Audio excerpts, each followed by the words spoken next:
Davies in the middle. Checks back against Carter and scores. That is atypical for the Amina Margot.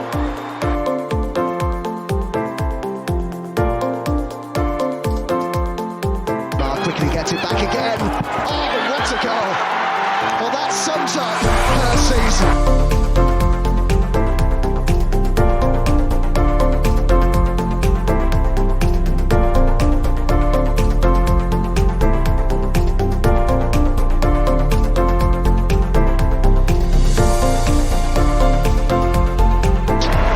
The Gunners are WSL champions.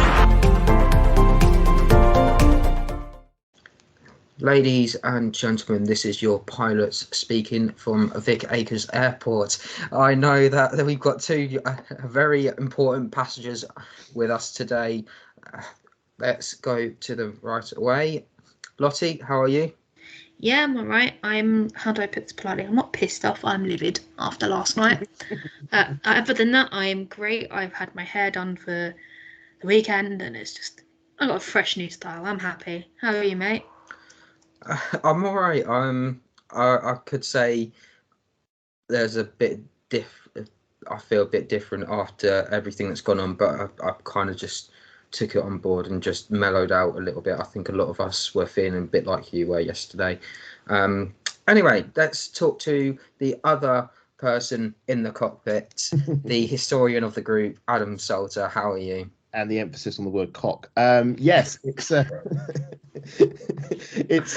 Guys, we're meant to be PG. Come on.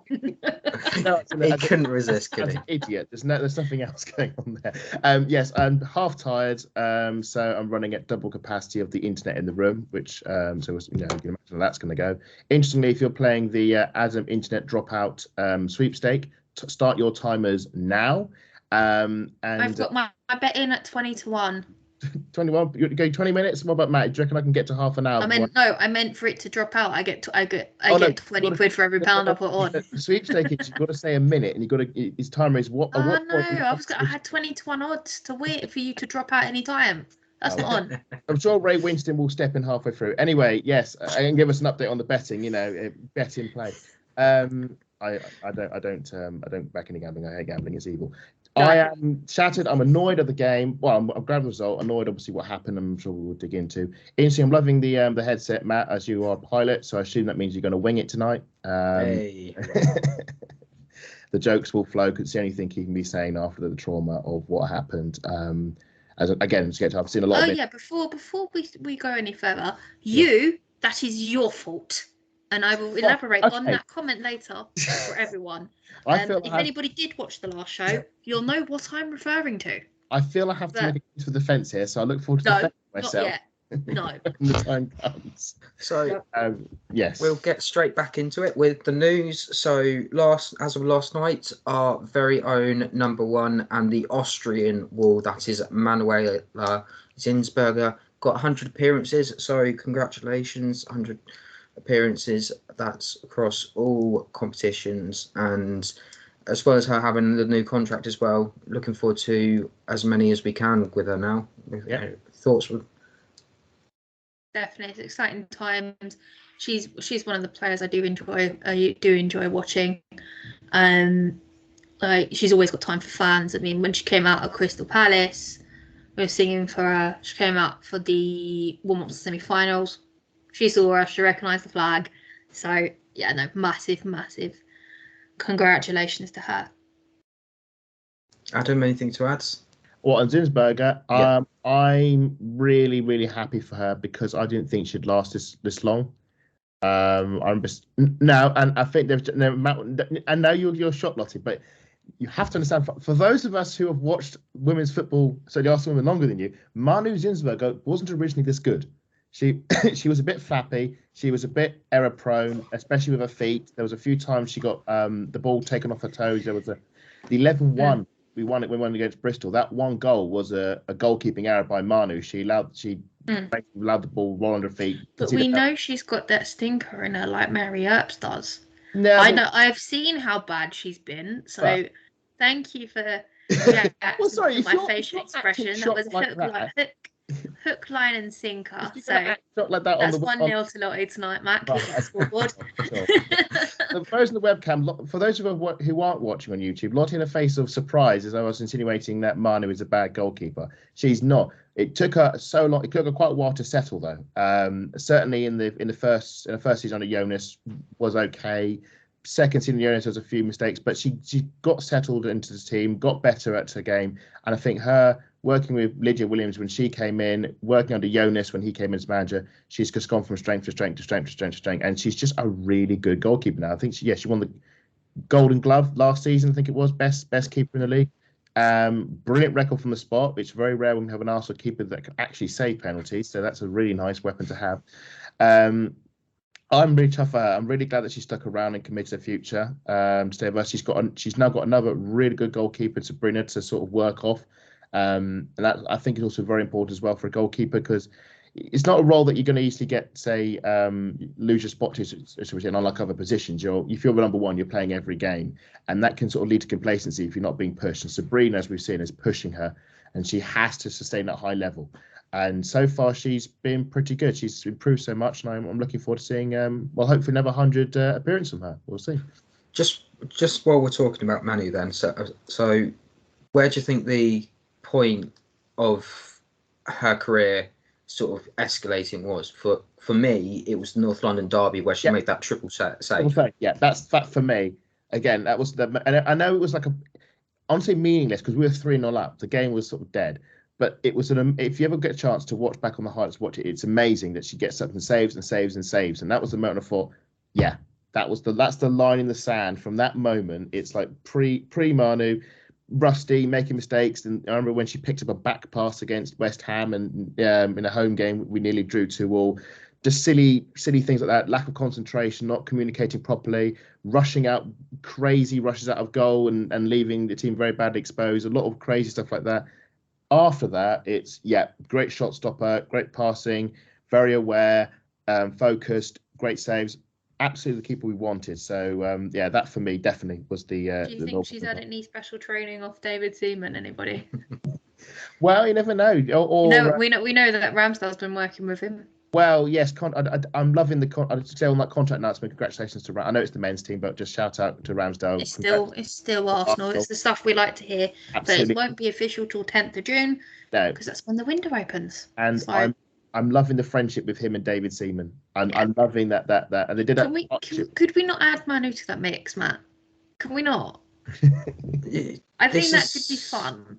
I think a lot of the us Goalkeepers Association almost feel like a goal. Not just everyone just wants them to like mix a little bit more. We've seen a little bit of content like post Euros. You saw them all mixing, especially Hafa and the Brazilians as well. But I just want to see. I think we all just want to see a little bit more and say like. Yeah, we saw it. You have the English Brazilian vibe. Do you know what I mean? You've got the Brazilian centre backs. Got the English centre backs. Do you know what I mean? Even though one on each side is injured, like why not? What I would say is, if they're not the players that are going to crossing over and doing content, the club are doing a very much a universal content with us. So with the contract announcements, the contract announcements for the women and the men have followed the same format and the same mythology. It's X person has something to say. It would be Volti has something to say, or Ramsdale has something to say, and it's them talking about the club and their memories with Arsenal. And it feels like they're treating the two rightly as equals. And I think I haven't seen. Obviously, I don't pay much attention to other clubs for obvious reasons. But a big signing happens, or it comes up on my Twitter feed anyway. I don't think I've seen that sort of equality, shall we say, in treating the two teams. To be fair, it's in terms of like the video content I saw this afternoon from Chelsea. They've tried to do something to see it similar to Leo Volti. Yeah. And that kind of irritated me, but it wasn't as good because it's a cheap copy for me personally. Was it the farewell video though? Yeah, well, I quite enjoyed that because they were leaving. Yeah, I know, but like it's kind of sad. Like you're losing that game changer, but it's kind of funny at the same time because it's Chelsea. Yeah. They say imitation is the greatest form of flattery. You know, clearly, you know, they want to be us, but you know, they never will. The thing is, we don't put finals, so you know. No. we should carry on with the news, and congratulations to the young Lionesses who reached the semi-final of the European Championships, and who better than Michelle Aguiman to go and score a brace than the Leicester player Ava Baker scoring as well. Fortunately, Katie Reid ended up scoring an own goal, but it was a really brilliant own goal if you did end up seeing it, because it was just a brilliant deflection. Unfortunately, it was just in the wrong nets. She must have her Beth Mead boots on, and in that case, she's just scoring every game. She's doing well. She's on, she's definitely on for the boot, the Gone boot, that's for sure. So Michelle's on fire. Huge congratulations to the Lionesses for getting through into the Euros. Sorry, Adam started me off. I do apologise. So, happy memories. On top of that, we have birthday announcements. So Jodie Taylor had her birthday yesterday. She's now 37. For those that are wondering, I'll give her that. Do you see her carrying on for another season, or do you think this is a swan song? I think this is it for her personally. I think this is it. I remember there was a bit of a sort of a backlash when she signed, but part of me is like, I would give her one more season, but as in her role as a substitute, but only because while we're waiting for only if she can get a few bangers in. We just haven't had that goal yet, and that's my problem. She was close. She's so close, but how many times? I'm just going to sound like a really bad, disrespectful comment. How many times do you need to Ellen White before it goes in? Need a what? How many times do you have to Ellen White it? Oh, Ellen White. It goes in. Oh, right. I was thinking wiping something. I don't know what. Yes, Ellen White. Yeah, it's not in a disrespectful way, but the amount of times she hit the woodwork for England is. I mean, she has already scored plenty of goals for Arsenal, including against Chelsea in a 2-2 draw. That was. We need the goals now because it could come down to that goal difference. But we know why Jodie Taylor came to Arsenal. It was an emergency because of the injuries you had, and we know this. And the only thing I could think of is if the players coming back aren't fully fit, and we haven't, let's say, got the striker that Jonas wants, then it might be that she hangs around just for one more year. But yeah, she's definitely coming to the end of her career. She could retire in the summer, for all we know, and I wouldn't blame her if she did, because she's had a good innings. But yeah, it is what it is. Anyone want to guess the other birthday? Yes, Kira Grant. Close, but yes, we'll also mention. I had to Kira remind Grant. you earlier. Well done. I know that there's someone else that shares their birthday with Jodie Taylor, so I wasn't going to answer, but I'm glad Adam's on the ball. Jodie Taylor. Today's birthday is the FA Cup winner Danielle Carter.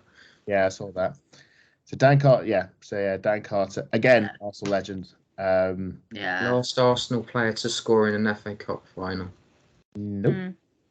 Vivian Miedema did against Chelsea in a 3-1 loss. Oh, right. Okay. So second. I want to score a winning goal in a FA Cup final. Absolutely. It's a really good goal. I don't know if you ever saw the 2016 FA Cup final, Lottie. It's a really goal. It's in from the wing and chips it over. I think it was Hedvig Lidval in goal at the time. Really good goal, and that was the first. I probably have, but the amount of footage I've watched, I'm not going to remember. It's a very good goal. It was Alex Scott's and Kelly Smith's Wembley moment when they lifted the trophy, and they rate that moment very highly. Arsenal was sort of average then, but Kelly Smith had a monster game. I think it was mentioned in Alex's book, so it rings a bell, to be honest. She had a lot of pictures of her. I read it a while ago. Bear that in mind, in case I'm wrong. I think Leah Williamson was there as well for that particular game. She may have come off the bench, but it was she rates that final very highly because it was the moment. She would have been coming through at that time, wouldn't she? She was just coming through. But yeah, that was Dan Carter goal. Chelsea were the favourites. We were the underdogs. But we done it around and pull the rug out from under their feet, which is always nice when you beat Chelsea in a cup final. If only we knew what that was like this season. Hang on, the treble's still on, isn't it? Oh no, it isn't. It's a double because we won the Conti Cup. So since we posted our pictures in March, we don't need to do it now. We've done it. We were the first to do it. Let's get that straight. Since we've already had a little bit of a singing section, na na na na na na na na. Lot of urban way. What's she done now? Oh, she's won Player of the month. Yes. And she is 2 appearances away from making 100. And that's in all competitions, is it? Like Manu? In all competitions, yeah. Well, yeah, congratulations. Yeah. I'm really proud of Lottie this season. The way she's had to step up with the injuries. I mean, Leah's barely played. She's been, Leah's been missing for the first half of the season with injury, came back and then has gone back out on the treatment table. A lot of a consistent player, a consistent defender. And she's been, on the whole, I would say, very, very, very good. I mean, we'll always remember what happened against Wolfsburg, but that is almost an exception to the rest of the season where she's been pretty much spot on and was able to got a goal against Everton, which was very nice. So no, congratulations, Lotta, and she's only going to get better. Definitely. I think she's been on an upward climb since that defeat, that traumatic FA Cup final for me. She's just got, as I've watched her over the year, like from January last year, she's got better and better and better, and I'm here for every moment of it.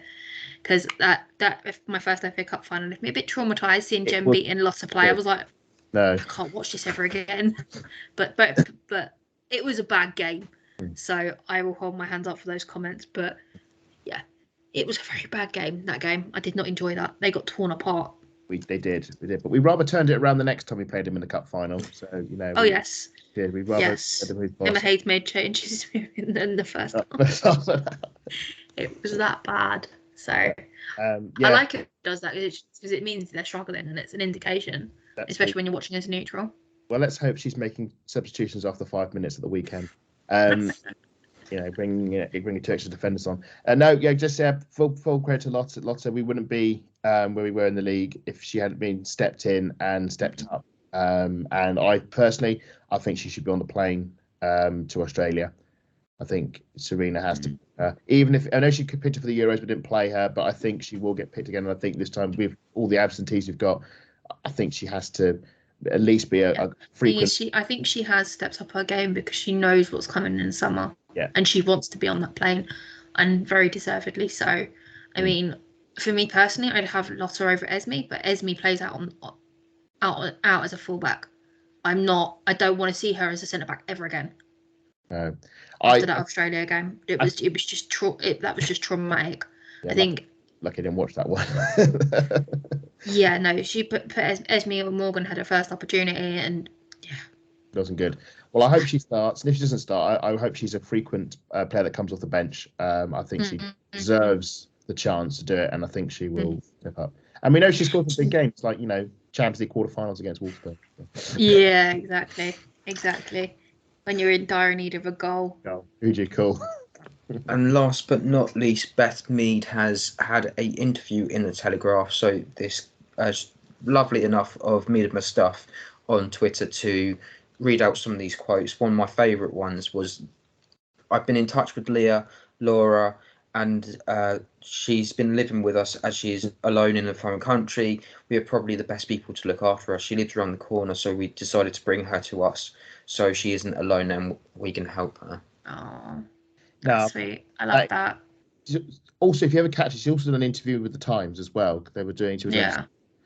There was an interesting line, a fact I picked up, and this is just purely as a pedantry, picking holes in things. It's one of my big bugbears is people referring to the Netherlands as Holland, and we just want to make it absolutely clear in the podcast: the Netherlands is not Holland. That is like calling England Somerset. They are two separate. Holland is a part of the Netherlands, and she is not the Holland top scorer, which made that absolutely clear. So, but no, it was a really nice. Yeah, doesn't that title belong to someone else though? It's not Viv.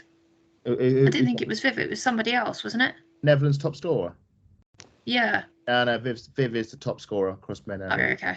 Yeah, then Van Nistelrooy is probably the little Van Persie or something. But there were some really nice lines in the interviews about how that how her and Viv are sort of basically living 24/7 together, and what that's like. You don't have work, although they do work together, obviously, but having to deal with the recuperation together, how sometimes they're out of each other's throats, but they're sort of getting along. They're having, and it's some really, really nice sorts of content about what it's been like recovering. There's a really nice line about Robins as well. They're the family are saying about their Robins almost like a spiritual thing. It represents someone watching over you sort of thing. And she said she saw Robin when she went to get her award, and she felt that was almost representative of her mother, watching on and being with her for that very special occasion, which I thought was a very nice sort of nice message. And yeah, just hoping she recovers soon. Apparently she's back on the training pitch. She's her touch is better than before her injury, which is again exciting thought.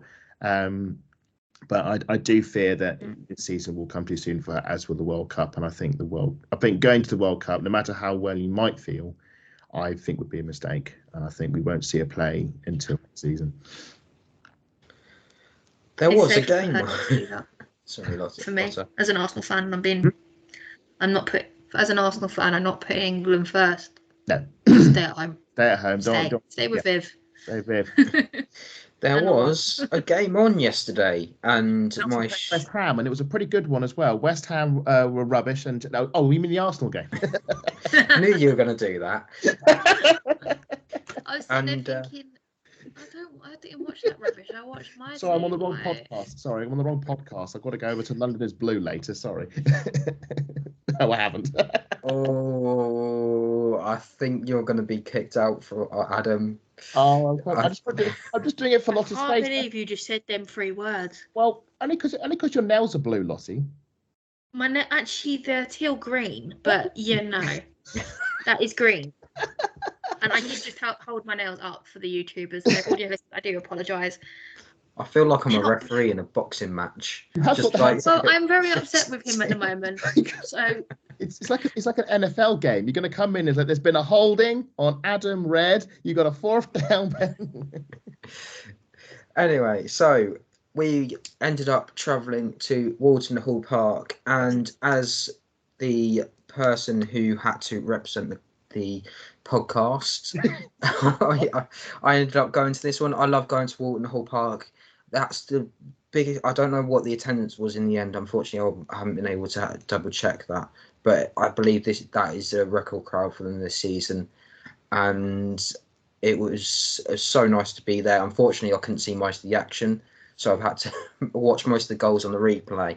So next time you do see someone who's 5'5" and can't see anything because the cameraman's in the way, right near the goal, please make sure that you can actually get in front. Or if you're going to me with the games, please make sure that you arrive there a little bit with more time to spare, so that we can get an easier time to see. I think what Matt's trying to say is short people matter too.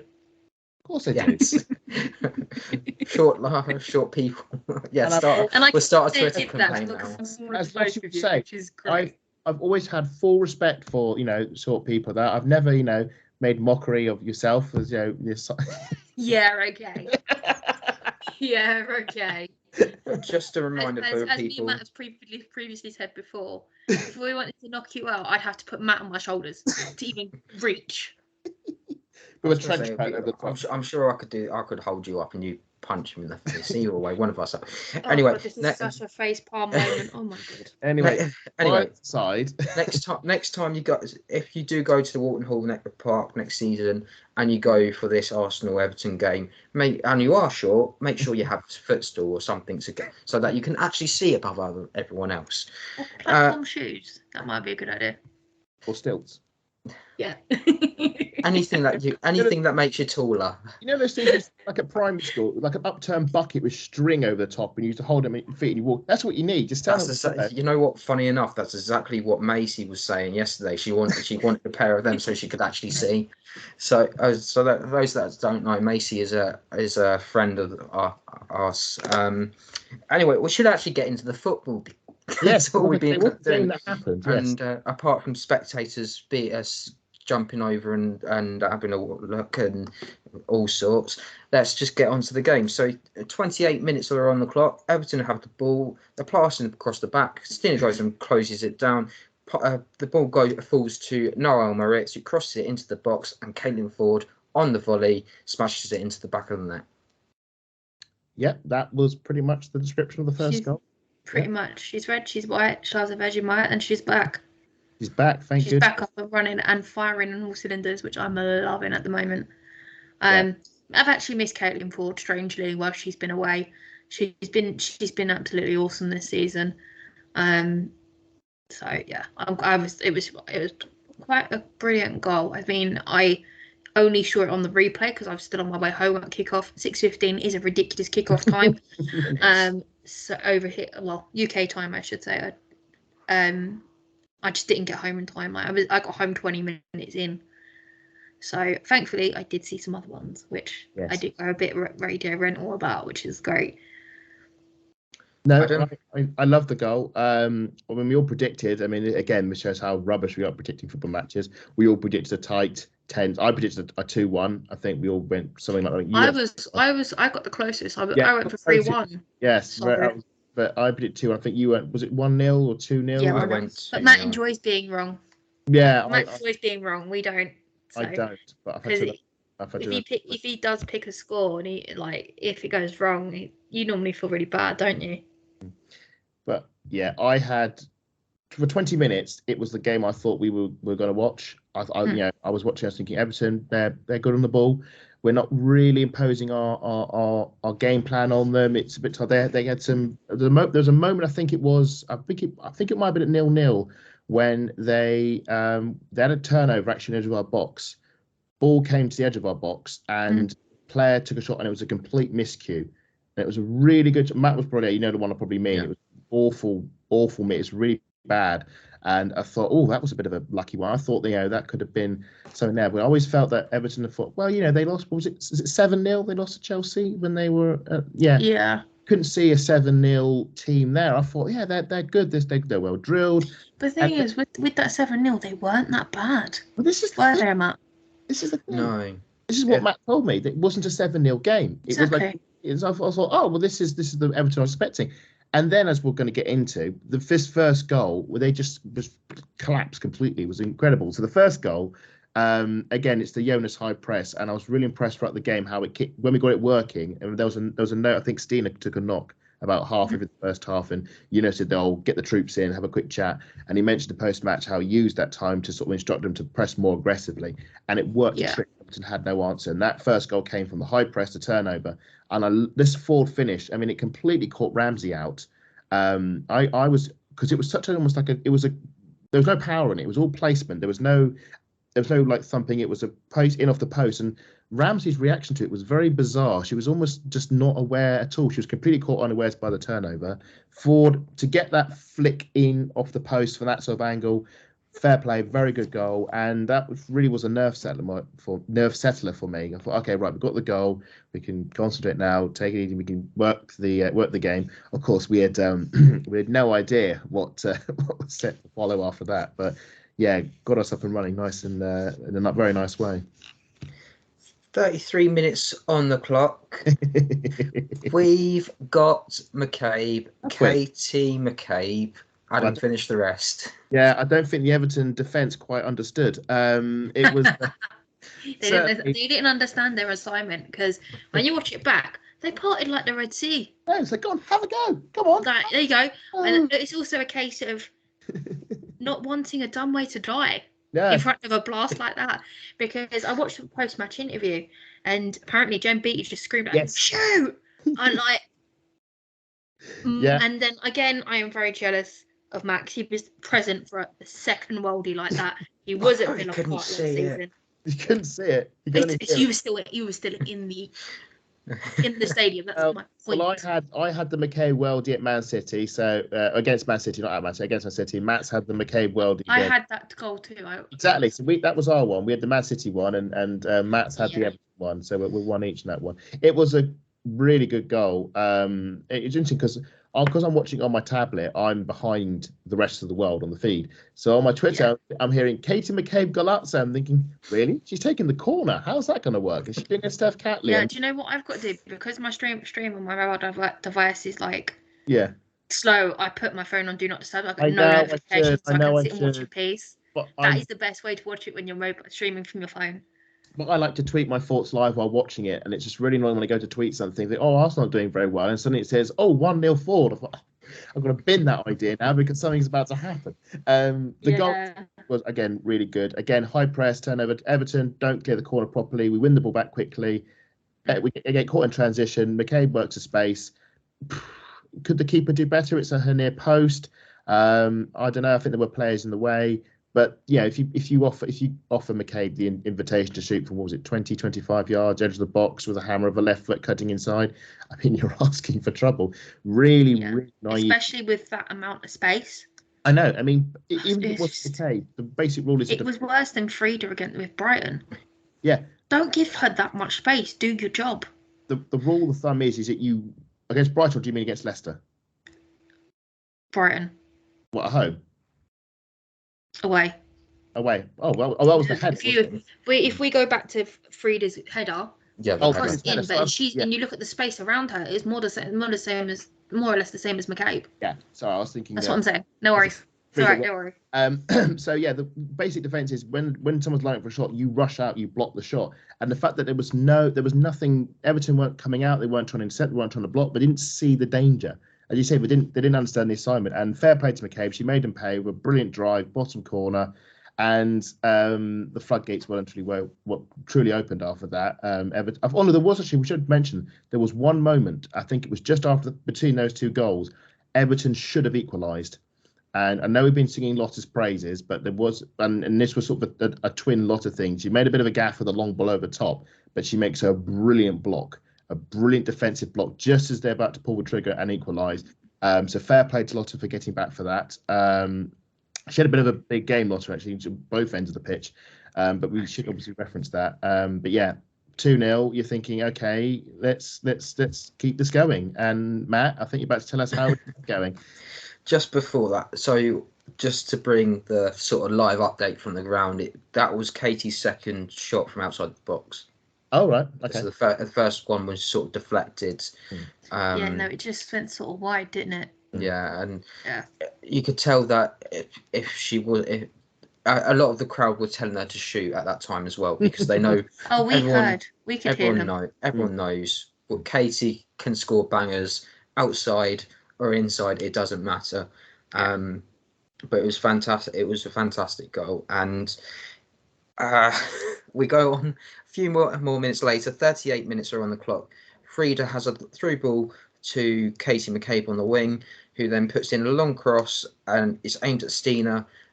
Emily Ramsey goes and gets a touch on it, and Caitlin Ford heads home at the rebound. Yeah, it's a case of being in the right place at the right time for me. I think a rebound goal is always great because the keeper won't get to it. Great goal again. I thought she was on for the hat trick, but later events kind of dropped her head, if that makes sense. I think we've learned from our players. We only like score braces. We don't like score hat tricks. 2 goals is enough. After that they just. Yeah, but we all agreed on the last pod. Stina deserved a hat trick. Yeah, Ford deserved a hat trick for this. Effectively, she should have. She did as well. Effectively, she should have. But other things stopped that, I feel. I did like this third goal. It was the pass from Johnson Morning, you say, was very good. The McCabe cross was just devilishly wicked. Just nothing undefendable. Just it was right on Stina's head. And I think obviously Stina should have scored it, but I would give credit to Emily Ramsey. That close range, that save, very, very good. And I think the question mark has to be on the defenders not to be alert enough to the rebound.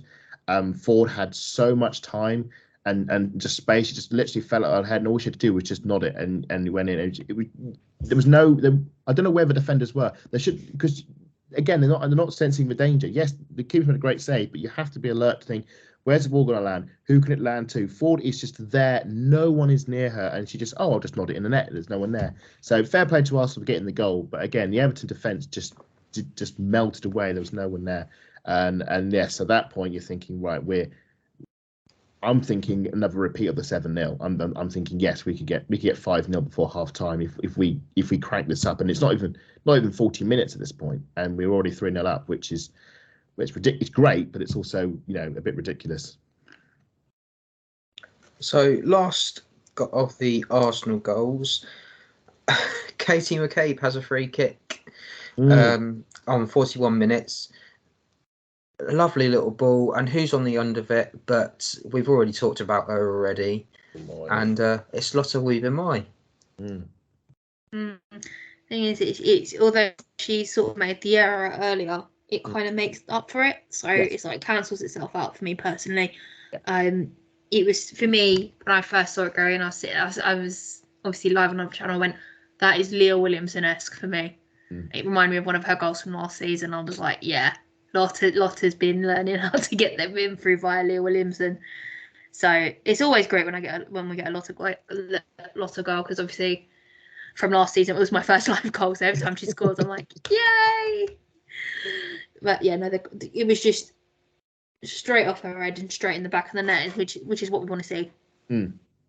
Absolutely. What was good about this goal was there was the tenacity of McCabe to win the free kick in the first place. I didn't really see unfortunately, because of the way it happened, so quickly. I didn't really see a replay, but I think she chased the ball into the corner and basically robbed the defender on the byline. I think the defender was trying to play for the goal kick, and she had the nerve to nip it off her toes, forces the foul to happen. The defender, otherwise McCabe's got free into the box. And yes, again, McCabe delivery from the left, always good. Into the over the keeper, who is just stationary and dipping onto the far post. Lotta might lose the defender. Great bit of movement. I think is it Sorensen she has on her back at the time. I think she loses her at the far post. And again, there's just no one there. And all she has to do is just run. I wouldn't say it's a diving header, but it was just more. She just threw her frame at it and just bundled it into the net. It was just ridiculously easy. The keeper just stood there and watched it happen. The fact that I do feel, because of the close, I think Ramsey, could she have shifted across? Could she have shifted across to make the block? She just sort of stood there, watched, and it went in, and she sort of threw her arms in the air. I don't know. Again, the defending in that second, we're going to use American football term, that second quarter, shall we say, of the game, the Everton team just collapsed. They're just the passing went, the high press made forced mistakes. They couldn't. They never went long. But there was one time they went long, and that was the chance that Lotta almost did a goal. Every time it was trying to pass out, and Arsenal like, good, right, we'll just mob in, we'll mop you, we'll pinch the ball off you, we'll turn you over, we'll get the another tack in, and we'll get another goal. And Everton didn't twig that, maybe guys, we shouldn't do this because they've rumbled our passing patterns. We need to change something, and they never did. And Arsenal were more than happy to turn them over and get more and more goals. And of course now it's half time. It's 0, and you're thinking, oh right, it's Brighton again. There's not going to be another goal in the second half. And well, certainly from an Arsenal perspective, my chips were on 4-0 at that point, and even that didn't go through.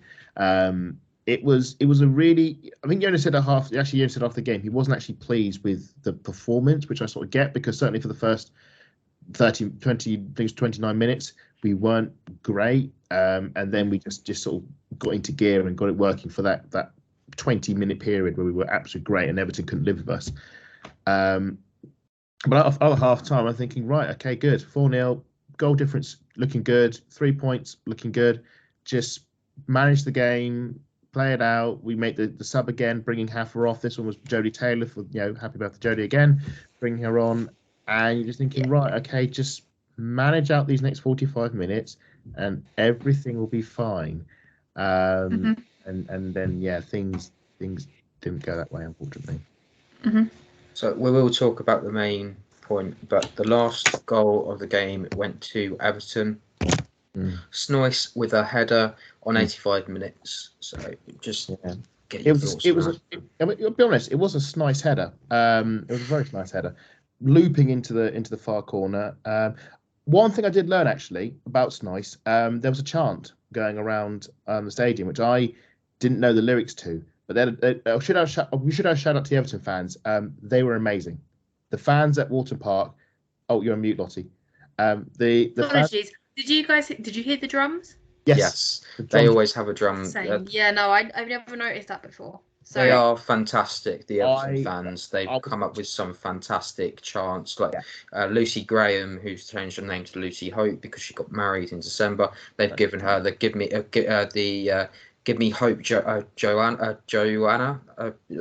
Give Me Hope. So it's made something for her on the right hand side. So it's things like that where they come up with really nice stuff. It's the best. I would say it's the best away crowd. Well, I say so that's wrong. We've been going to away game. The best home crowd I've heard for an Arsenal team going to an away game. They were, and I was chatting to someone on Twitter afterwards because I noticed a chant that sounded very much like one of my favorite and only Dutch songs I know, which is Links Rex.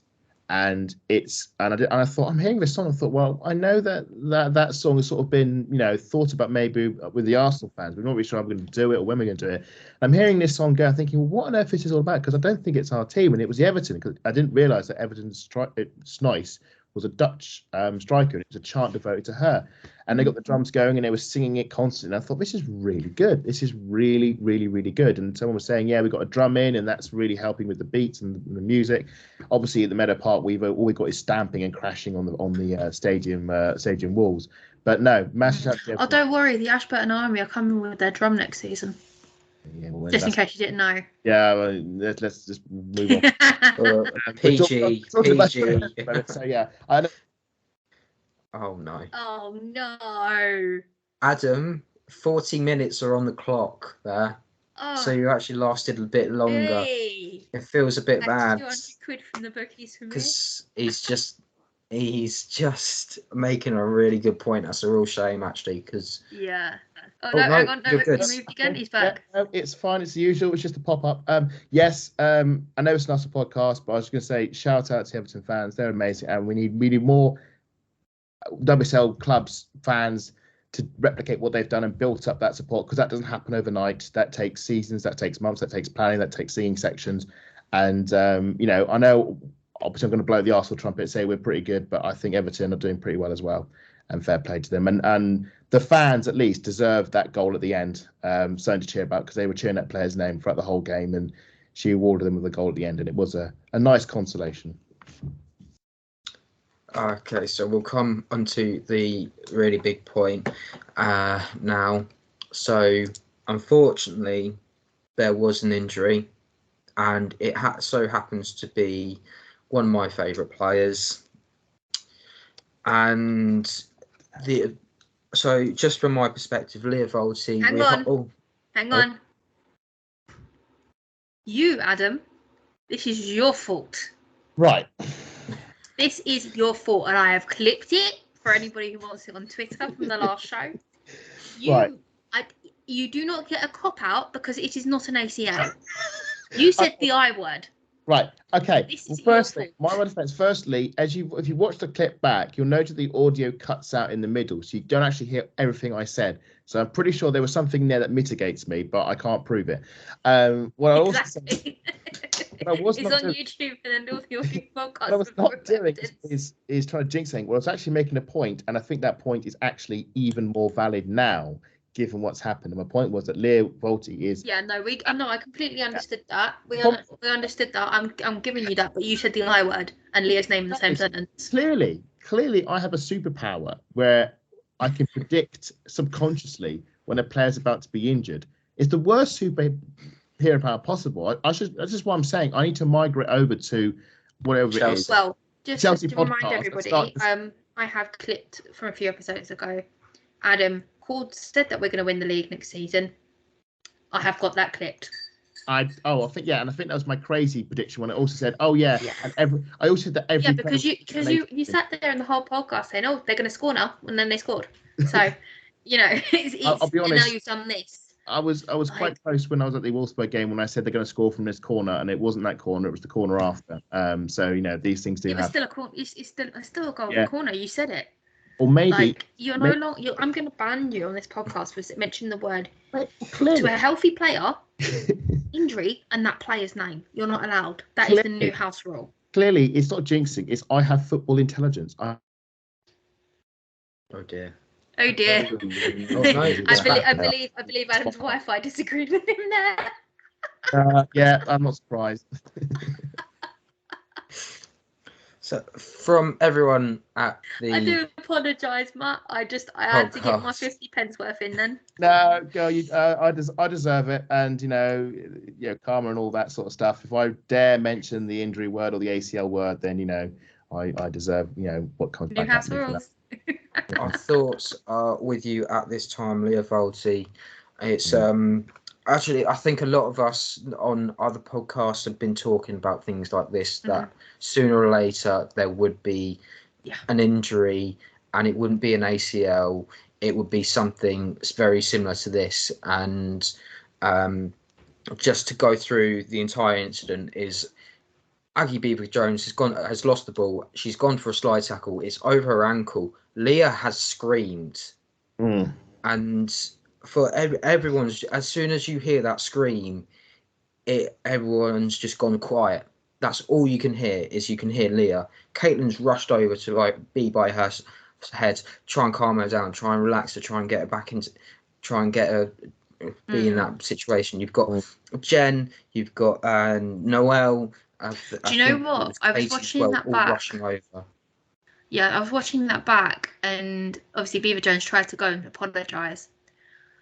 And I saw a glimpse of Champions League Noel Maritz. Angry Maritz.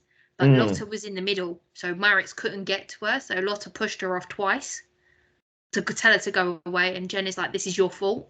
You can actually read her lips if you'd watched the clip back properly. But yeah, it is her fault. Yes, it does. Yes, we're all angry. Yes, we're all livid. But what came after that, it's not acceptable. And I don't feel it should be an excuse to say, oh, this is a learning curve.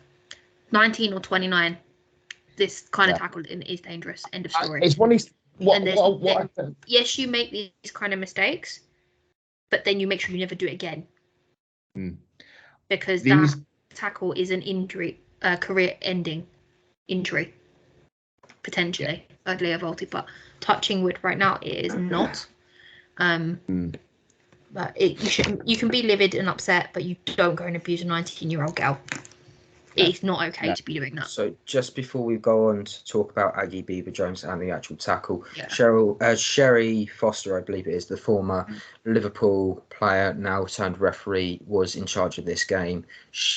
We did not know what she was going to give. We didn't know if she was going to give a card at all. It turns out some people have been suggesting that it was the assistant referee that turned around and said, look, it's a red card. You need to give her a red card. If that's the case, I'm just going to say it now. I've been saying this for a while. There needs to be that training that moves the referees up, because we've had this a lot of times. You can see it from AFCW clips as well, that there's been so many tackles on Leah and so many players this season. I will actually bring up Tim Stillman's comments, but both images of Katie have come semi-iconic. So the one where she's about to go and punch one of the Tottenham players, I believe it was Josie Green, and the one from over where she's bodied Oberdorf after that challenge.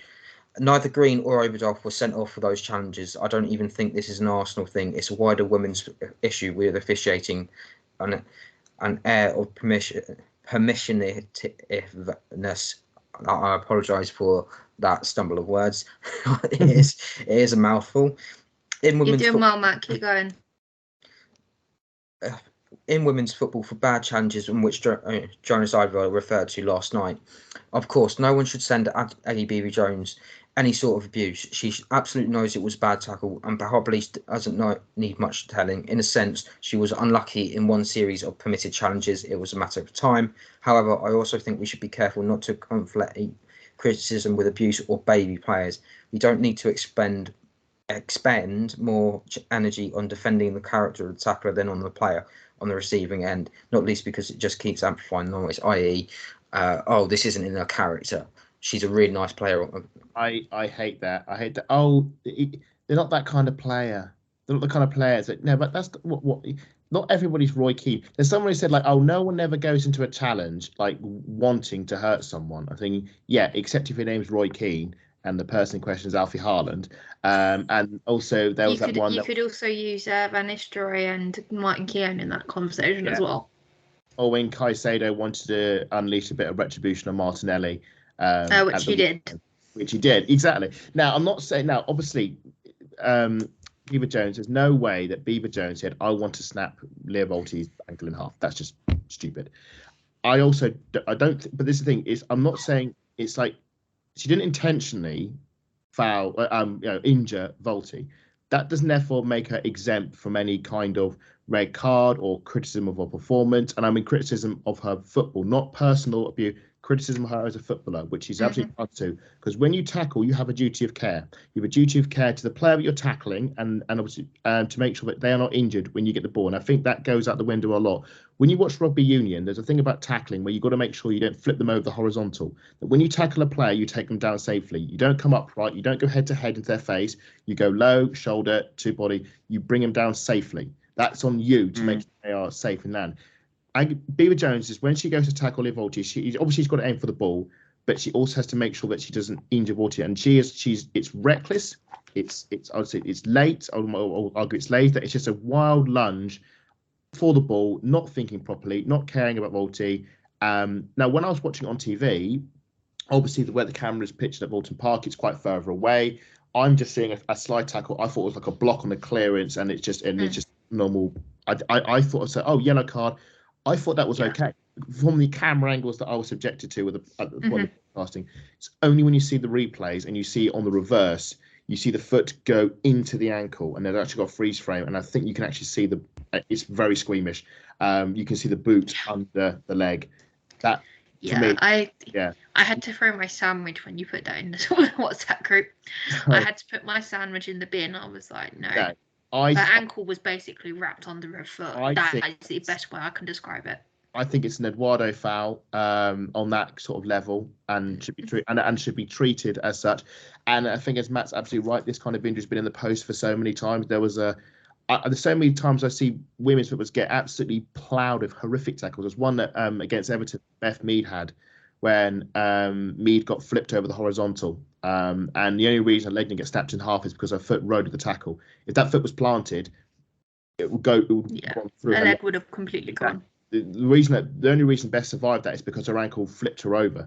Volti's leg was planted and the foot went straight through. It's a disgusting challenge. It gets worse when you see it on the replays. I'm glad she got sent off for it because it was a sending off offence. The problem is obviously the manner in which it happened. I'm glad the assistant referee was told the ref, but I haven't seen the replays back probably fully. I don't know what the ref's angle was. If the ref's angle was what I saw, then I could understand getting a yellow card. Obviously, when you see the severity of the injury and the assistant ref a better angle. Okay, fair enough. At the end of the day, the right decision was made, and she was rightly sent off. But again, I don't know what is. I think it's probably its training of the referees to crack down on these challenges, because I think it has got into the game that players know they can make, I would say, a higher severity of foul than you would in the men's game, because there is criticism. There's an element of like women, they don't play for fouls, they play football. So in some sense, when these sort of tackles, like in the men's game, a lot of the fouls that are treated as red cards in the men games are treated yellow cards in the women's game. And we're not even talking the level that was dealt to Leah Volti. Just the tolerance level is completely different, but the tolerance that the players are willing to put up with is also a lot different. You don't see Beth Mead doing a Neymar and doing 30 rolls on the ground when someone nudges her, for example. So it's like I've always said to you, Adam, these girls get thrown on their heads and they're straight back up on their feet and after the ball. Exactly. Unless it's a really bad concussion. Yeah. Yeah, and this, I don't know if that maybe plays into the mentality of the referee, thinking, oh, well, she'll be up in a few minutes, it doesn't matter. So I think there is training that has to be done with obviously the players to learn to tackle properly. Needs to be training for the referees to start throwing red cards out more in games. Don't be afraid to send a women's footballer off if you think the tackle is bad enough. Send them off and send a statement saying no, we can't tackle like that. Send a message to the players throughout the league. I mean, this is unacceptable. This is what they should be doing. You were saying, Matt, about the the other season in the Spurs game, Leah Volti got absolutely at it, and she was lucky to. All from Tim on a thread. Sorry, Adam. That's the problem also to get is in the Spurs Man U game when Ella Toone got her red card overturned because they went crying to the FA and they thought that basically it was a nonsense, which always felt very, very, very, very strange. So but it shouldn't be overturned. Once it's done, it's done. Do you know what I mean? Just you shouldn't be able to do that personally. For me, Ella Toone has been aggressive. It doesn't matter that she's been conned over a free kick or anything like that. She's been actively, aggressively. The intent is there to be as aggressive as possible. So it's a red card. That's the rule. But then the rule's been turned around, and now we've got people talking about that happening in the men's game because men's are diving every 5 minutes just to get a free kick, but nothing happens to it. No. So Yeah, but Volti got stretchered off. I remember when Arteta, I think, got stretched off at a game against Liverpool, which we actually won for once, and he was back on the pitch a few days later. And I was sort of half thinking, oh, maybe it'll just be an injury like that. But having seen those pictures, I don't think we'll see Volti play this season, rest of the season. I don't think she's going to play at the World Cup. This is a prediction. We should actually add no official injury confirmation news has come out yet. Obviously, she's going to be having scans, and we'll probably find out tomorrow or after weekend. Yeah, that's how these things usually work. The ACLs usually takes about 2 or 3 days before we find out. So at the moment, we're in the hands of the medical team. If she walks and plays at Chelsea at the weekend, it's an absolute miracle. And I will be forever grateful for it. But I just seeing that picture and seeing the pain she was in, I mean, take oxygen, going on stretcher. I would say 6 months. That's my prediction on that. So thankfully we've got the summer break coming up. I mean, that's the only positive for me. Of research on this. Apologies, Lottie. Yeah. But according to the NHS, it's 6 to 8 weeks that it could take to heal. It can, but however, it can take longer, short term up to 4 months, and it's estimated, and that's if it's a actual fracture to the ankle. Thing is that it's kind of ties in nicely because the season's starting in end of September this year because of the World Cup. So that kind of ties in nicely for us if it is that bad, which, judging by the pictures that we've seen, if you've seen freeze frames or anything, it is that potential. But hopefully by the time the season comes back around, she can start training again. And we'll lose her for the first month, maybe 2. We'll have her back by Christmas. But that's me with wishful thinking. You don't know how bad it is. You don't know how long it's going to take for her to come back and play like she does. The also thing is it's the nature of the break. If it's a clean break, then you're all right. So it's whether there are ligaments. If there's ligaments as well, then that adds complication. I think that's what Edward had as well. And all we can do now is sit and pray for Leah. And it's awful because it's only just after she signed a contract extension, and which is just again more madness. And it's another long-term injury. That's 6, I think, in the Arsenal sick bay now. Our last 3 have been captains. I don't want to say what I'm going to say because... What, you've worried that Lottie's going to say that you've been jinxing it as well? No, I'm just thinking now of the fact that... You're the oracle of disaster as far as I'm concerned at the minute, Adam. If you think about it, the way contracts have gone, Kim's had a contract extended. Yeah. Viv had her contract extended as well. Beth had her contract extended. That was after the injury, so that doesn't count. They've all had injuries, or injuries just after. I tell you what, I've got plan B. Arsenal don't announce anything until the end of the season.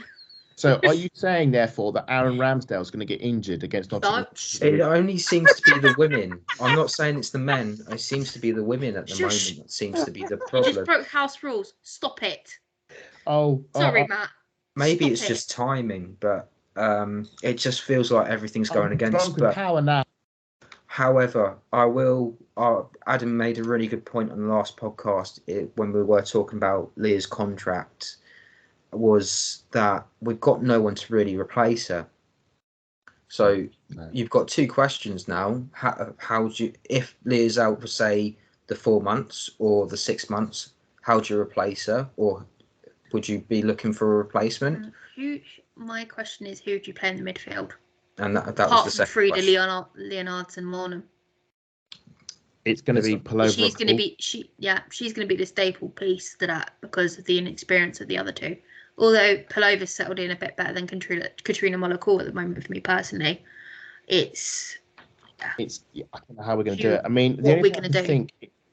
We can go back 4 because we can go back 4 now. Maybe play McCabe maybe in the field. It's just the numbers, isn't that's the problem? It's working out where we can do it because we sort of combated our lesser midfield by. We also don't have access to Michelle Adjman either at the moment. So Freya Godfrey's going to start getting more. Yeah, Freya. Is it Freya Godfrey? Yeah. Yeah, she's going to get more minutes. I think. I feel like second halves sort of thing. And it's just. And things don't. Sorry, Adam, go on. So we're talking about the atmosphere at Walton Park, and the first half was amazing. And what was second half, the moment that happened, just the entire thing just flatlined. It was really watching it. It was, you could hear a pin drop. It was to the way. I know they tried to bring it back in the second half, but it was a really weird sort of 35 minutes watching that, as everybody knew that the game was kind of pointless. And there were a few chances. I think Taylor headed over, Gio hit the post. I think Godfrey came on and probably should have scored. But it just, the game felt meaningless. That the audience interest, which is a shame because the crowd were fully into it and it was a really good game. And then the moment that happened, everybody just mentally checked out. It was a gutting to watch, and just a shame really. But I thought everyone sort of think it probably Leah Volti off, and we just wish her the best. It's the only thing that we can do. I did like her. Sorry, I did like her tweet post match. She said, yes, this contact sport, it does happen. Yeah. Nobody deserves to be abused. So I'm fully backing Leah Volti's message if anyone's not seen it. All the way, as I said at the beginning of the show, I was pissed off and I am livid about it, but I'm not that person that's going to go and abuse a 19-year-old kid. Too, and that is the bigger problem. Is in the heat of the moment when it's easy to get the knives out and just attack players because that's happened. And I understand that because especially with the Arsenal women, we all feel like we have a personal connection to the players. We support them. We love them. We are one with them, and an attack on them is attack on us. And I do get that mentality, but you have to have that level of maturity to rise up against that inner fury and sort of suppressing, thinking, no, that's not the solution. Throwing abuse at her is not going to make Leah Volti better. There's nothing that is, and if it makes you, I know, I don't want to say we should sympathise with I can't remember her name now. Actually, Beaver Jones. Beaver Jones. You just want to be in her shoes, don't you? Just exactly. See it from her perspective. And annoying, another player keeps jumping in my head, and it's not her. So Beaver Jones. I don't want to say another problem was that there seemed to be a lot more sympathy for Beaver Jones than there was for Leah Volti, and I understand that Beaver Jones, obviously he's going to feel dreadful. She's not laughing or smiling, but she's joking because she knows what she's done. She knows what she's done to a fellow professional. I get that, but at the same time, I feel that yes, you can say I'm sorry, I'm goofed up. Yes, you did. But you did do that. You've got to own it. You've got to accept that was you. You've got to learn from it. You've got to move on. For me, the focus now has to be on Volti, and that should be the bigger talk, and not. Social media is not a nice place for footballers who mess up. Put it that way. It's not. Whether you're men's or women's, I've never seen Woso that bad. There was very bad takes on Twitter, unfortunately, and some people I think should probably be ashamed of themselves. Oh yeah, no, but they won't, because when I see this stuff, I think people are that unhappy in their own lives. They have to spread their toxicity to other people because they're unhappy. So, and that's how I see it. And a lot of it is bang out of order, and it's unacceptable. And the social media companies should be held accountable, but they're not. So we can talk about this for hours. They're not accountable for it. All you can do is report it, and that's it. I've seen all sorts of takes on this. To be honest, I've heard things like, Aggie Beaver Jones should have gone over and apologised as soon as possible. She couldn't do that, obviously, because of the players. Because Jen, Lotta and Noble wouldn't let her anywhere near her. The last thing you want. And then people complaining that. Then it brings me back to this phrase, you hurt one of us, you hurt us all. Yeah.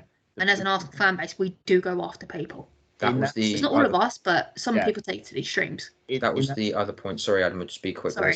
The other point was this with Jen, because Jen, Katie, and Noelle were laying into her, she wouldn't be able to go across. So she couldn't. People going into that to both them three because they were basically bullying her in air quotes, if you were.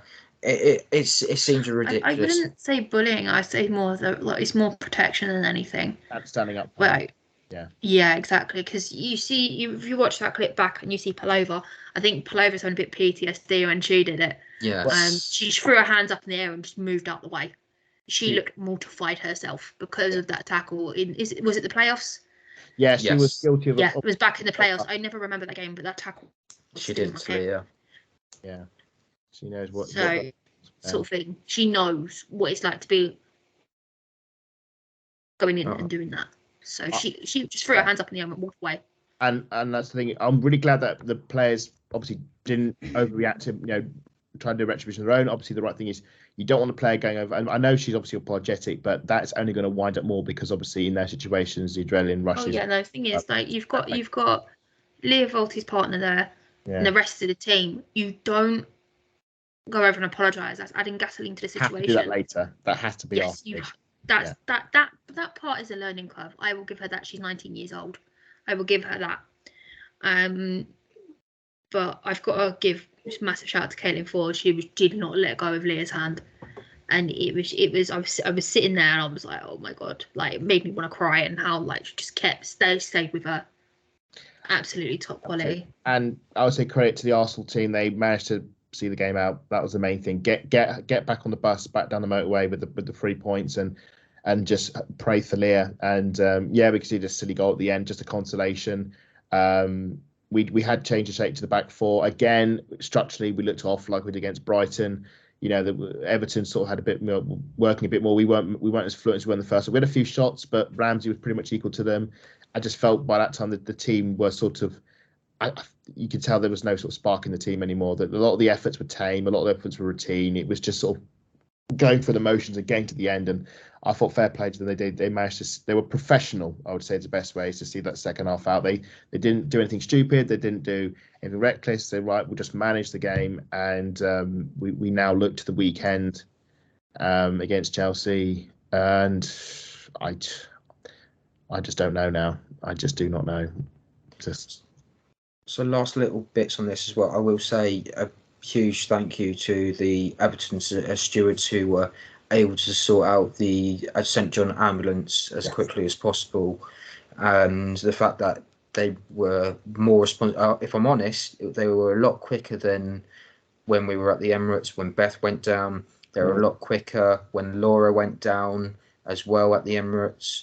So I will say a huge thank you to the stewards and the medical staff as well, because the way they responded as well. Honestly, as Adam put it on earlier, everyone was kind of in shock. Everyone just didn't know what to do with themselves, and a lot of us just couldn't take our eyes off the situation, the way Caitlin was handling it, the way a lot of the others were handling it. Caitlin got a round of applause after she got substituted, and she headed back towards the changing rooms after the game as well. And I think a lot of people are now realising that it's not just the fans that are appreciative, but the players are appreciative of the fans, just for when these incidents do occur, that we have that patience. We're not making any noise, because it seems to be you need to be a bit calm, a bit patient, and respect. There's respect for the situation. You know, there's no booing or catcalling. Sometimes you get when people are injured because they think they're not really injured, they're wasting time. This was genuine, and I would say again, hats off to the Everton fans who were respectful, just as the Arsenal fans were, and proper. That was really nice of them. So yeah, hats off to Everton fans again. Thank you. Lottie, anything else you want to add just before we finish it? Adam's completely not hit the nail on the head. So thank you. Yeah. So as always, sometimes you sit there and you're sitting I find between the three of us, we're thinking on the same lines, sort of thing. So it's you don't need me to repeat what he's just said in my own words. Honestly, it's just he's hit the nail on the head. Yeah. So that being said, we'll quickly move on. There is a potential of a title challenge going on. No, there isn't. Oh, you say that, sir, but it is a possibility, no matter how small it is. So just to sum it up, if Arsenal beat Chelsea and Villa, United and lose to Liverpool and City, Chelsea either lose to Reading and ourselves, then Arsenal will be winning the title by 53 points. Yeah. Chelsea only need a win or a draw against Arsenal and Reading to guarantee that they win the title. United will need a win against City and Liverpool, or Chelsea to drop points for them to win the title. So basically, you're saying we need to beat Chelsea. Essentially, yes, at Kings Meadow, which hasn't happened since. Oh Lord! Adam, would you like to do the honours? 2018 it was in I think it was October, November time. It was October time, 2018. 5-0, legendary game. Should also add, yes, there's a chance we can win the league. There's as much chance that we can win the WSL as the men could win the Premier League. It's not mathematically uncertain. It's just mathematically unlikely, and it's not a ground we've won at since 2018 when Nobbs, Miedemar ran rampant and Kim got a penalty as well in one of the more baffling games at Kings Meadow. And yeah, we played there already this season. Gave it a count ourselves and didn't win in the FA Cup. I'm really sorry. I know we played better the more we've become closer because of the injury. And honestly, I don't want to say we played better the more we get injured. That just sounds wrong. But the way that things have stacked up against us and the adversity the team has faced, the more they have sort of become stronger from it and sort of become more united and better. They're sort of empowering them more to do it for those who aren't there, especially now we've got 6 absentees. I just don't think that's going to be enough against Chelsea. I just think the Chelsea injury is the Leah Volti injury is the keystone it's the plug that's pulled out of the bath. I just don't see it. I think the only way we can do is play for a draw. I think Chelsea know what they need to do. The title is now in their hands. Now they've won the game in hand against West Ham. I think it's a 2-point lead over Man United and a 3-point lead, 5-point lead over us. We're 3 points behind Man United. I think it's going to be Chelsea to lose. The math. If we lose to Chelsea and Man U lose to Man City, that's it. Title sorted. I think. The way I sort of see it, I think we'll have to play for a draw, and I think it will be a backs against the wall defensive. Go together and just try and get a 0-0 draw like we did last season. We got a 0-0 draw, one of the best 0-0 draws and tense 0-0 draws and stupid 0-0 draws I've ever seen. I should add at Kings Meadow, including one of the most blatant handballs that was not given. Yes, Jessica Carter, if you're watching, ridiculous that it wasn't given. Yeah, I've never seen a handball like it. Yeah, other than Leah Williamson's in added time. It was a bonkers game, a really high level 0-0 game, and if we get a repeat of that, then that'll do us well. I've sort of come to the opinion if Arsenal draw and Man City lose to Man United and Man United win, then title actually goes down to level pegging goal difference, and we're guaranteed 3rd place. So for me, that'll be a great weekend, and then obviously what happens afterwards will be. We play Chelsea first. You can't obviously play to lose and try and play percentage stuff. We have to play to win.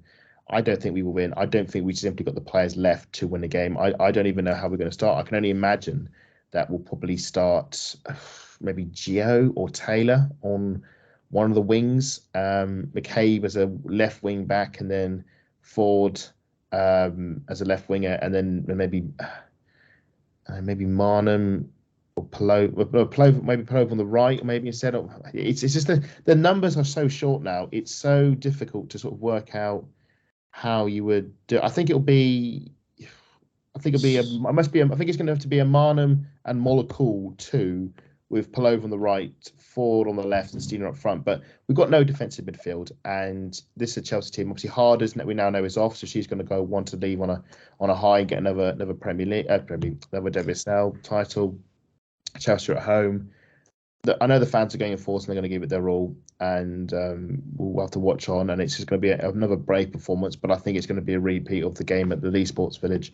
I think it's just going to be a brave defensive performance, trying to just fight for a result. And if they do get a result, that is a bonus point. If they don't, the thing is, where we played, we've got a 3-point advantage of Man City. We got the luxury. I said on Twitter earlier, we've almost got luxury. We can lose it, provided we don't lose by a large margin at Chelsea. We're fine. The 3rd place is in our hands. We just got to go and beat Aston Villa on the last day of the season, or hope Man United do us a favour. So it's going to be tough. It's going to be very, very, very tough. I wish it was going to be a repeat of our Conti Cup game, but I just don't think it's going to be. The players aren't there. Chelsea's most definitely are. So yeah, it is what it is. We just got to see. Thankfully, there's only 2 weekends left, and then that's it. The WSL's over. We can pick apart, who's left. That's what the team's going to be. It's not going to be who's right. It's just going to be who's left. That's all it is. The team's going to be now, and we've got to go run it for the rest of the season. Sorry, I couldn't be more positive. Well, it's kind of hard to be a positive Arsenal fan, but obviously we're going to back the girls all the way to the end. 100%. Yeah. So it's really hard because we are now on our knees. We're going to crawl past that through these last 3 games. 2 games. 2 games because we've just played the 3rd one. We're going to crawl and drag ourselves across the line. I think damage limitation for the next game is going to be a major thing for me. Yeah. With everything else going on, and I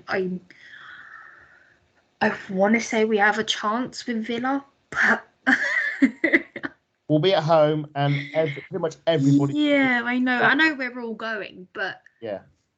yeah, I'm not. This doesn't look great for me at the moment, especially when you're coming up with against the current Golden Boot winner, and it's like, yeah. Well, I think again, it's a bonkers weekend because Man United are going to play Man City. If Man United beat Man City, then everything's This game, the whole thing is open. Sure. To be fair, Shall we have your predictions in a minute? Sorry, Lottie, go on, and then we'll have your predictions. No, it's all right. Go on, go for it, because I've now lost my train of thought. So sorry. You know, when you get these big head-to-heads, they call it a 6-pointer. For me, because this weekend and the fact there's 2 bigs on, it's basically I feel it's a 12-pointer. This is a 12-pointer week just because of there's two huge games of 2 teams that are all really in amongst each other. That any result could just flip anything, any combination. So.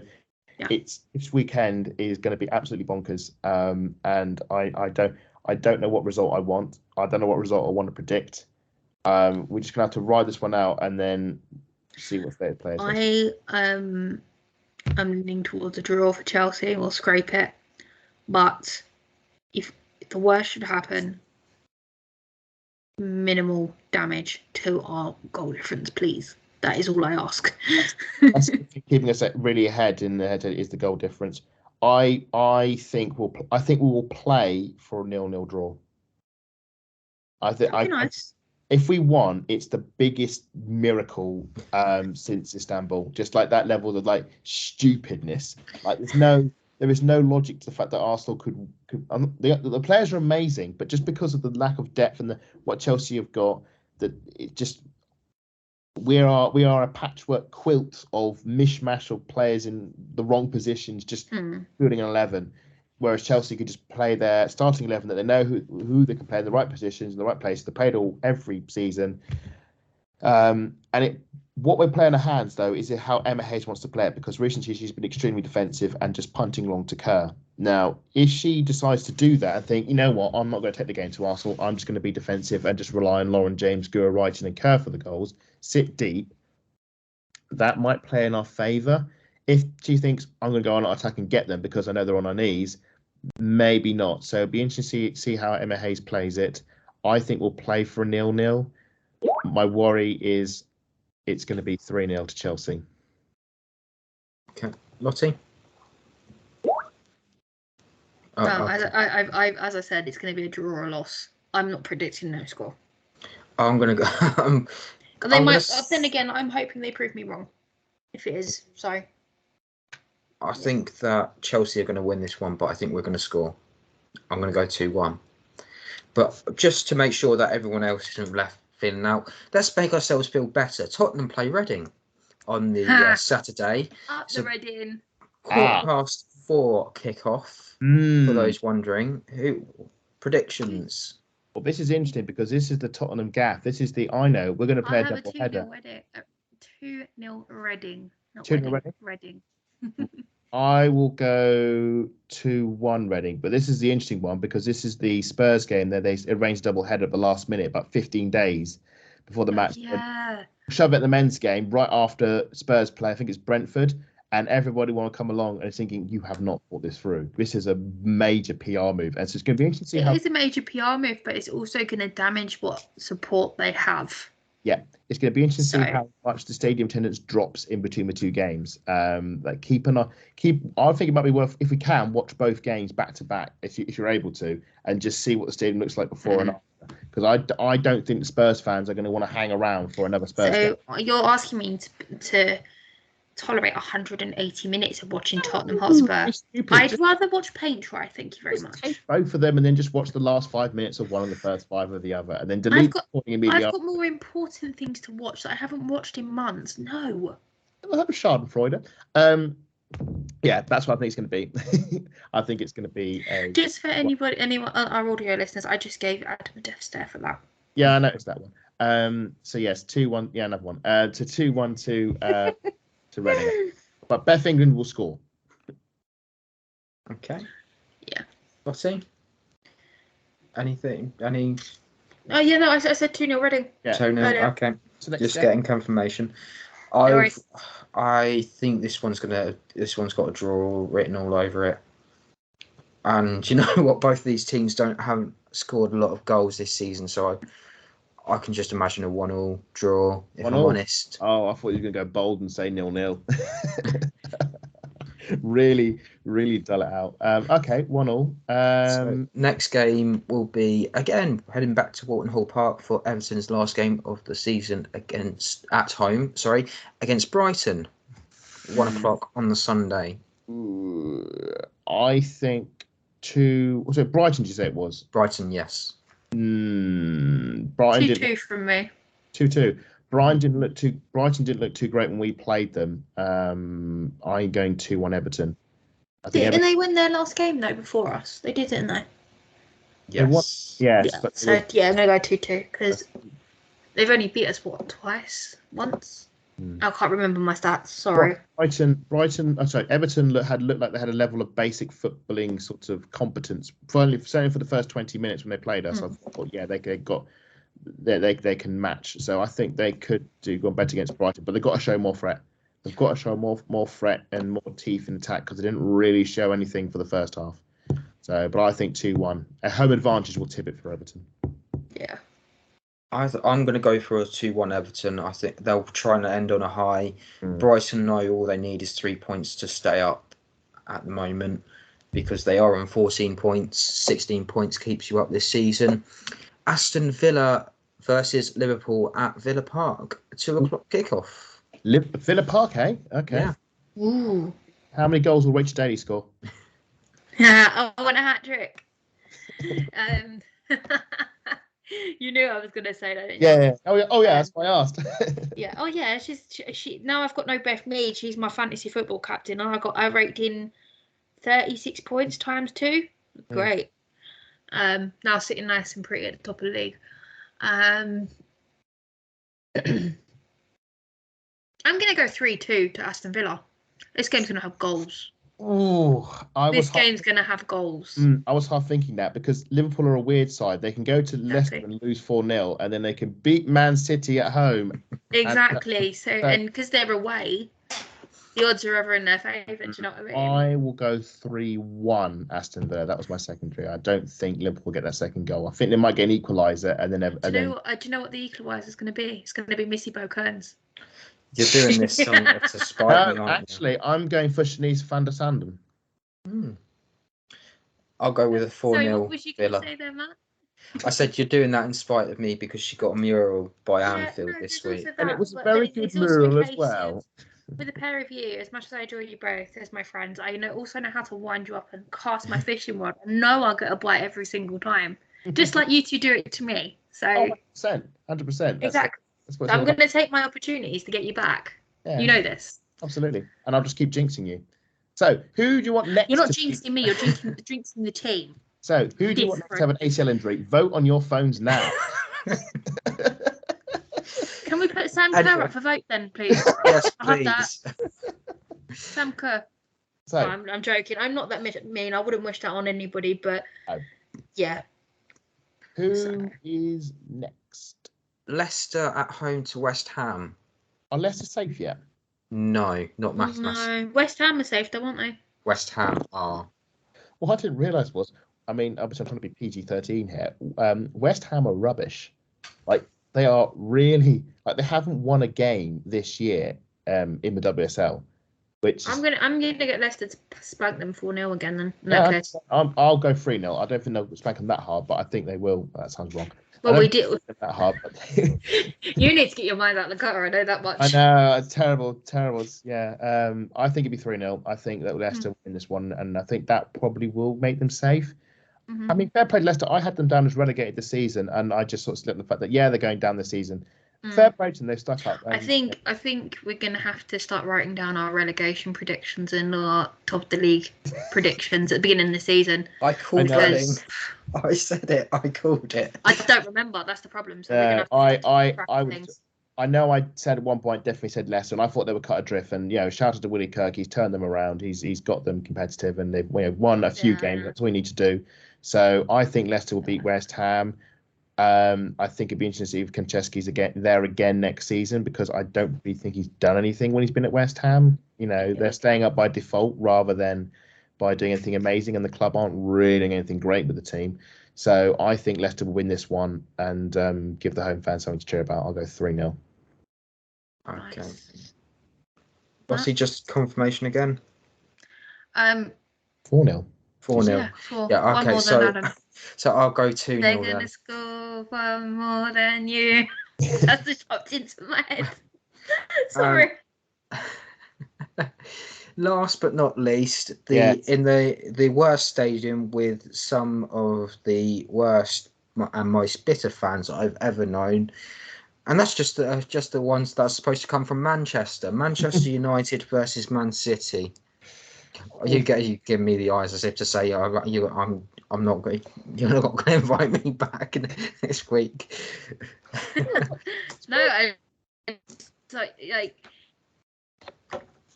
Oh. it's calling me out being so cold on the last part, and I'm like, no, it's Anyway, my prediction for this game, whilst that resolves itself, I don't know this one, because Man United have never beaten Man City in the league. There's only one big team they've ever beaten, and it's us 3 times now. They've never beaten Chelsea, and they've never beaten Man City. The last 2 derbies at the Sports Village, if you call them that, I think have both been 2-2 draws. So it could easily be the same. Gareth Taylor might turn up. Gareth Taylor might turn up, or Mark Skinner might. I don't think it's going to be a win. I think the FA Cup loss will hurt them. So I'm just going to be lazy and repeat history and say a 2-2 draw, and go from there. And I think that will probably scupper Man United title chances. And I think Man City will take some pride in that, the fact that they've stopped Man U from winning a WSL title. So I think it's going to be a bad day at Leeds Sports Village and Man United. I think it'll be a 2-2 draw. And that probably will be quite good for us as well. You're on mute, Lottie. No, that's fine. I'll go next. So I've been waiting for this all season for United to finally lose their momentum, and it's happening again, ladies and gentlemen. I am going to say it is going to happen. Yeah. And I think Man City are going to absolutely trounce United 5-0. Wow. That's bold, because Man United have been really good defensively. They've got one of the best defensive records in the league, and you think Man City are going to go to Leeds Sports Village after losing at home to Liverpool, losing away at Liverpool, they're going to go to Leeds Sports Village and beat Man United 5-0 in their own backyard. They know what's at stake. That's the But issue. That's really bad. They know they need us. You're jinxing against us now. We don't want Man City to win 5-0, because that puts us in jeopardy. Right, Lottie. Not really. Our goal difference, but if they win 5-0, we have a 7-goal swing. Instead of this, can we not just have both teams lose? I mean, and in a perfect world, absolutely. But that's I want a goalless draw for this one. Yeah. Goalless draw. City know what are at stake. They can't afford their goal difference to drop. Man United have got one of the, as Adam just said, has got one of the best defence records in the league. No-brainer for me. Best thing to happen is probably going to be either, for us personally, a Man United win or draw. I think for the drama, the idea that Man United could be winning and then Man City equalising right at the death and scuppering them would be quite funny. It's one of these weird ones. I feel like any result that happens will probably maybe benefit us in some way, but it all depends also on the result that happens at Chelsea. So it's very difficult to have any sort of emotional allegiance to a particular result, because we just don't know what the result will mean for us because of the other game that's happening. But yeah, I'm going for a draw. You're going for a Man United Man United loss, and Lottie is going for a 0-0. So no one's backing Russo and Toon to lift the WSL this season then, along with Katie Zellum. No one cares about Katie Zellum. Yeah. Apart from Katie Zellum. That is all from us tonight at Vic Akers Wonderland. Any last words, Adam? Anywhere they can find you, and last thoughts? Well, if you want to avoid me, and I don't blame you, then make sure you don't follow at Adam Salter 4. Avoid at all costs. Currently impersonating as a man called Leah Salty. And on that note, just want to say, obviously, to Leah Volti, best of luck. Get well soon. Everyone at Arsenal's thinking of you, and we hope the injury is not as bad as it looks. And if it is, you will be back on the football pitch soon. Just hang in there. We're all supporting you. Lottie? Obviously to our midfield general, come back stronger. Can't wait to have you back already. And also, come on, you Gunners. Keep the goal line damage minimal, please. Defend for your lives. Yeah. Where can they follow you? You can find me at Lottie_AWFC. All the handles for us will be under this video in the description. And audio listeners, it will also be there for you as well. So my follow is at MattLR28 on Twitter. I have been your pilot this evening, also known as your host. Thank you all for joining. Like, subscribe, share, give us a kiss, give us a hug, whatever, all the funny things that you want to do. Yeah, no matter who you are. Thank you for listening and everything else that comes along with this. It's really been nice to talk to everyone tonight, and most importantly, enjoy yourself wherever you are, and come on Arsenal. We'll see you next time. Bye.